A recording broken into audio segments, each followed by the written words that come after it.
I'm Madame Blu, and you're listening to Local Vibes. Thank you so much for joining us today. How are you feeling?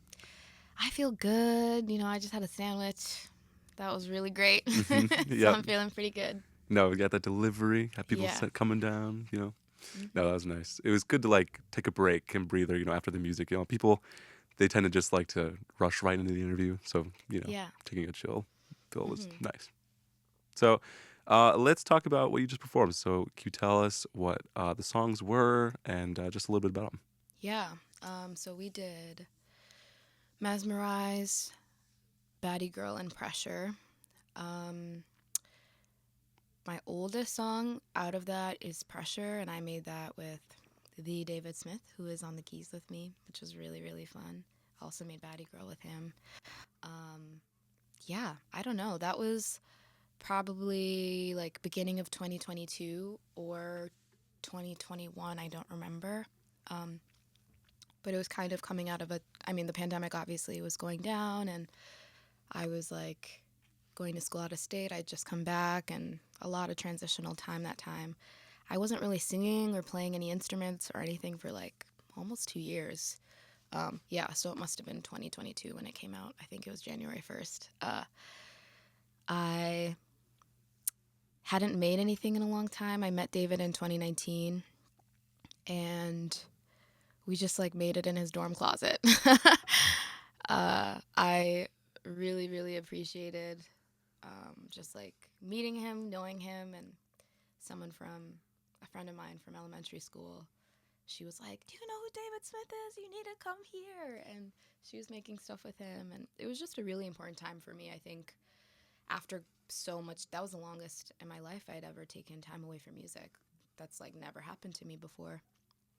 And just kind of being able to get my confidence back and hearing it and being like, wait, wait, wait, can you play that again? I think I have some stuff for it was really, really great.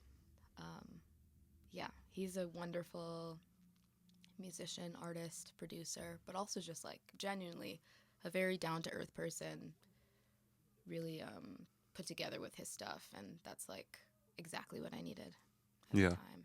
Yeah. Yeah, Baddie Girl, I don't even know. He, again, probably was just going through his computer and playing stuff. And that's how I made that. And um, that was a really fun. We were talking about like early 2000s and kind of Y2K sounds. And I had never made a song like that. Pressure, I'd never made a song like that. Baddie Girl, Mesmerize, I also had never made a song like that. Um, that song, Mesmerize, came together really fast. I didn't make it with him, but we, I think, I think I, it was like one day, probably one session, maybe two sessions of like everything, at least putting it out and laying the tracks down to figure it out. And that was it, honestly. I feel like the best songs end up being pretty fast. Yeah. So you've been singing for years, and but started pursuing it more seriously recently. Um, so what was that turning point like? When did you realize that this is something that you'd really like to devote a lot of yourself to? You I hadn't realized, I think I always liked singing. I started playing the violin when I was 8, and I just always liked instruments and loved the music store, but taking myself seriously as a singer didn't really happen until I was high school age. And I kind of stumbled into the choir program and literally only went to audition for it the year prior because I got out of English class with my friends. Um, but yeah, I kind of did a really interesting project around that time that gave me a lot of important experience, and then I like went straight into this choir program not really knowing anything about. I knew how to read sheet music maybe, but I just didn't really sing that regularly. So that was a time that I think it was really beneficial. I had friends and peers around me because that just made it more fun. And by the time I was college age, I had another project I was doing, and this one was like really like a huge deal. And I was living in Chicago, so it was just kind of a weird transitional time, but I was like, wait, I actually can do this. My whole life it was like, okay, if you go to school, what STEM major are you going to be? And I had no idea I could ever make it really work out for me. Um, yeah. know. Did you have any particular like peers or mentors that really influenced you to, get into music or get into choir? Um, Not so much mentors. I would love a mentor, actually, if anyone's listening to this. I I definitely had a lot of different teachers. My violin teacher was a huge influence on me and like honestly encouraged me to just like be unashamedly great at what I was doing, and I think that was important for my confidence.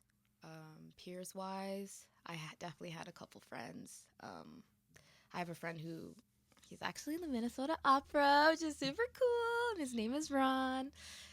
He was like a really supportive kind of person and voice at that time, and knew a lot more than me. And like I had a neighbor too that was in the choir. There was a handful of people that seemed to be. It was almost like everyone was in on this thing, and I just got Hmm. just got there. Um, but definitely they were the focus of like people encouraging me the most. Um, yeah.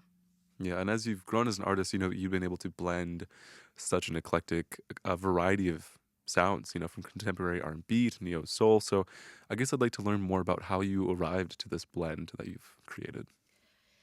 That's honestly such a good question that I still don't really have the answer for. I think when it comes to writing in general, I feel like I'm channeling, honestly, like I'm tapping into something greater than myself. And I've had people ask me that, or even producers ask me that. And every time I'm like, just show me what you have. Show me what you have, play some things. If it's the right thing, it'll literally, like, from my body kind of evoke a response, and then it just feels really easy to write to. But I grew up in church. Like, I listened to a lot of different types of music doing that. And my family's not originally from this country, too. We're East African from Kenya. So I listened to a lot of different types of music. Grew up playing classical music, ended up singing classical music. I feel like it just kind of comes through in its own way. But lately, the last probably year or so, I've been trying to get more specific, and it's been really fun because there's still so much I don't know. All those people that just played with me, it's like I have all these encyclopedias around me, it feels like. Yeah. But definitely grateful. Yeah, and seeing these artists that joined you today, they are very, very talented. They've gone on tour, they played multiple shows throughout the Twin Cities, and which goes to show that you were deeply connected to this Twin Cities creative, musical sphere. So, how did you get connected initially? What was that? What was your experience like first? You know, diving into these artists, lives. Honestly, I kind of just started going to open mic. I think I went to an open mic regularly around like 2023 summertime ish. I'd started going to Sociable Cider Works, and I actually I had an ex that took me there, and I had no idea where I was. But one of my best friends was like, "Hey, there's this place in this brewery, and I think you would really like the vibe. And I know you're trying to get back into this." And I just started going really consistently that year, but I still didn't really know the bulk of these people. David, I knew pre-pandemic, but besides him, I just kind of started going to different jams and meeting different people, and it kind of snowballed into something. And I now am I ended up helping out with like this house show venue for a little bit, and really got to know those people and got really close. And it's like each person was connected to another three wonderful people. And I got pretty consistent with going to jams, going to other people's shows, and showing my support, and really kind of discovering everything and letting my curiosity guide me. Yeah. So you spoke a little bit earlier about being in the audio booth and people asking you, what do you want? How does this sound? And I guess I'd also like to learn more about your first experiences, being in an audio booth. Did it come naturally singing to everybody else? Was it a little intimidating at first? What was that like? I was definitely nervous, conscious, maybe not necessarily super nervous. I think that came with it, but I was definitely conscious because I'd never heard myself that clearly before. Um, the very first time I was in a booth, the day before, I had pizza or something that gave me acid reflux, and I was like, no, like I'm singing tomorrow. This is not the time. And I was a teenager too, so I was just really trying my best to show up and not seem like a kid. And, that was something, of course, kind of out of my control. I never would have anticipated that. But it was just me and one other person. And I think we spoke about what we wrote before we did anything. So that was nice to kind of just like get comfortable and like build some rapport and get an understanding for what we were going to write about. But I definitely felt conscious hearing myself, and I still, even today, like now I'm like, okay, I need this more or that more, and I've started to dabble in producing, so I kind of understand things objectively a little bit better now. But at the time I was like, oh my god, I sound like, almost like when you hear yourself up, like playback of yourself, and you're like, ew, how everyone hears that? Okay. Hmm. That's definitely what it felt like. Yeah. I get. What does that process, that songwriting process look like for you? Definitely intuitive. um, for sure. I, like I said, if I'm with someone or someone kind of has different beats and things that they can show me, that's really great. Sometimes I'm at the grocery store and I'm singing this thing and I'm like, oh my goodness, where's my voice memo app? Like, I'll kind of scramble and get stuff wherever I am if inspiration strikes. But if I'm actually in the studio, yeah, like sometimes I'll bring stuff to people or I'll work on it myself and try to translate that and um, get what's in my head into someone else's head. But definitely intuitive. I found that the less structure that I try to kind of impose on it, the more freely things flow, and then ultimately the easiest, best sounding stuff comes out that way for me. I am trying to get better at being more structured and following what some of my favorite artists do and what their methods to madness are, but it's very feelings based for me. And that ends up being, if something feels right, then I'm like, oh, I like feel it in my bones and it feels so good. And then I don't get tired of whatever it is for the most part.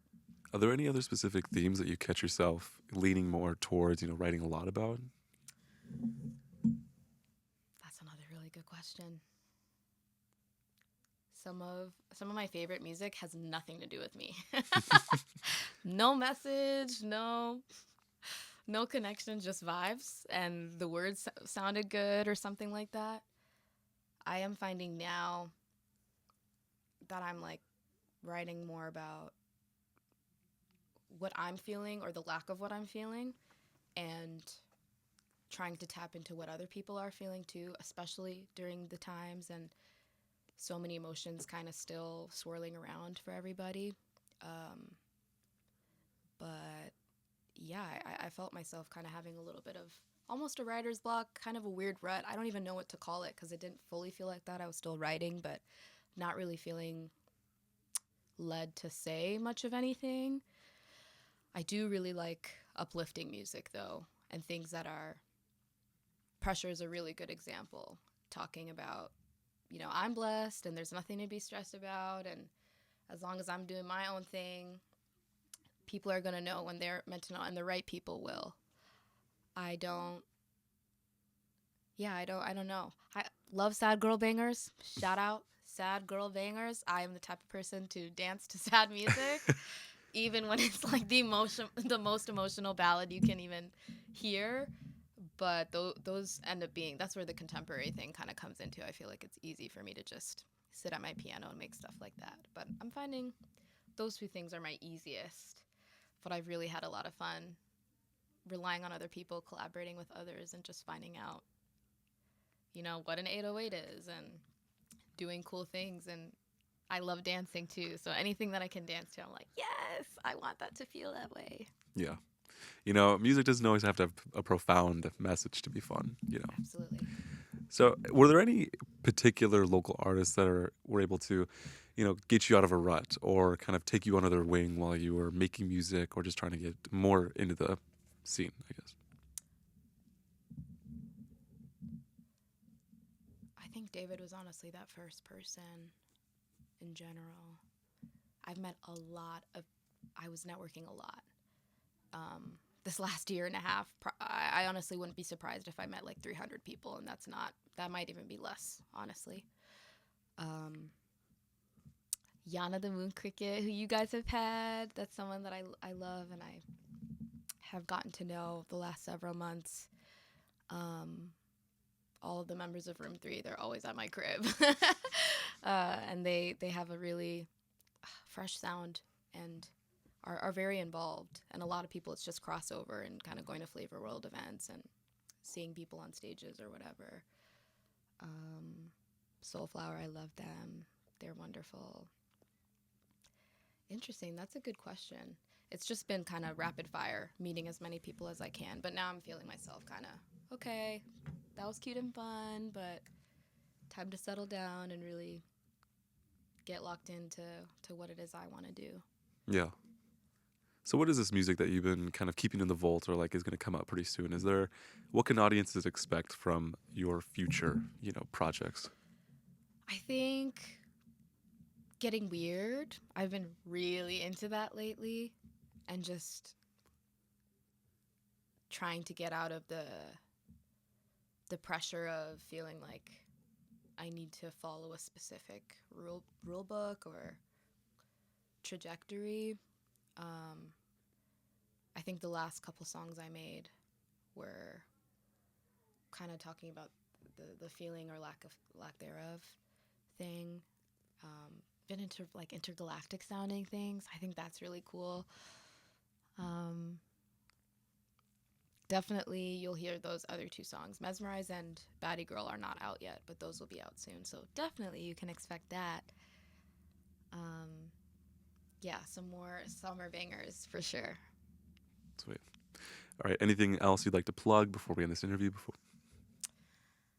Anything I'd like to plug? I mean, follow me at Madame.Blu, MADAME.BLU on Instagram.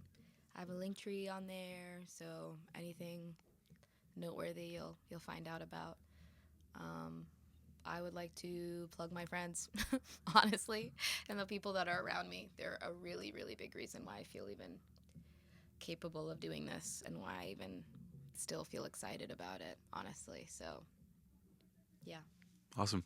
Well, once again, thank you for joining us in the studio. We had a great time, and we'll see you later. Thank you for having